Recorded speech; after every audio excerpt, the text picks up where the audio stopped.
Bonjour, bonjour. Aujourd'hui, j'aimerais répondre à la question qu'est-ce qu'une croyance limitative? Avant de vous parler des croyances limitatives, j'aimerais vous parler des croyances en général. Donc, qu'est-ce qu'une croyance? Et là, je ne parle pas de croyances religieuses, d'accord? On parle de croyances qui vont être ancrées dans notre subconscient.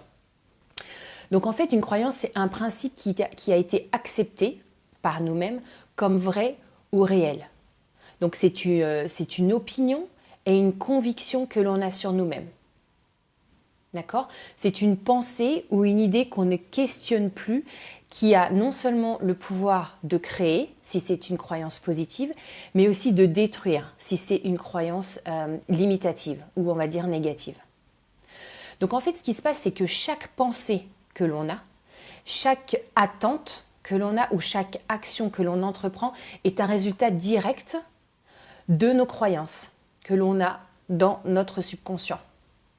Et donc en fait, ces croyances, elles façonnent entièrement la direction de notre vie. Donc un exemple de croyance positive. Je suis dynamique, je suis motivée, je suis organisée. Tout ça, c'est des choses qu'on croit par rapport à soi, qui sont vraies, et on se dit, en fait, c'est nos qualités. C'est ce qu'on reconnaît un petit peu comme nos qualités. Donc en fait, c'est notre identité. Parce que quand on dit je suis, on s'identifie à cette qualité, donc à cette croyance positive. De la même façon, on a tous des croyances limitatives. Mais ces croyances-là, on y fait moins attention parce qu'elles peuvent être ancrées depuis beaucoup plus longtemps et beaucoup plus inconscientes. Par exemple, je suis impatiente. J'ai jamais de temps pour moi. Je suis... par exemple, je suis impatiente, j'ai pas de temps pour moi, je suis timide. Donc, admettons que pendant toute votre enfance, on vous a dit « Oh, mais de toute façon, toi, t'es timide. Qu'est-ce que t'es timide ?» Et vos parents, devant vous, disaient aux autres « Oh là là, ma fille, elle est timide. » Donc, pour vous, c'est un acquis. Donc, aujourd'hui, vous êtes timide et vous pensez que ça, c'est pas réversible.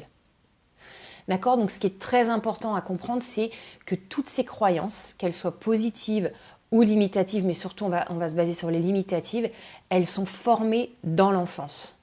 À partir de l'âge de 12 ans, toutes les croyances sont formées et ancrées.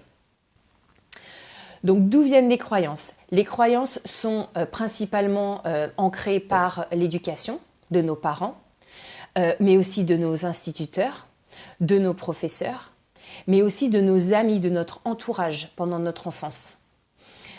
Mais aussi le plus important, je dirais, c'est aussi l'expérience qu'on a eue. C'est-à-dire que c'est notre expérience à soi. Ça peut être ce qu'on a entendu par rapport à nous, ce qu'on a vu, mais aussi ça peut être complètement différent. Ça peut être quand on a été témoin d'une scène.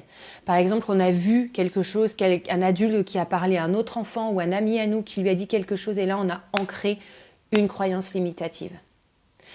Je vous donne un autre exemple de croyance limitative, c'est les gens qui disent le monde appartient à ceux qui se lèvent tôt. Donc toute leur vie, ces gens-là, il faut qu'ils se lèvent tôt, il faut qu'ils se lèvent tôt parce qu'il faut profiter ou parce qu'il faut travailler, parce que le travail c'est la santé. Tout ça, c'est des croyances limitatives. Mais quand on crée ça pour nous et qu'on le transmet à nos enfants, en fait, nos enfants vont avoir la même croyance limitative. Ça veut dire qu'arrivés dans un âge adolescent ou adulte, ils vont potentiellement ressentir de la culpabilité quand ils vont faire une grasse mat, par exemple.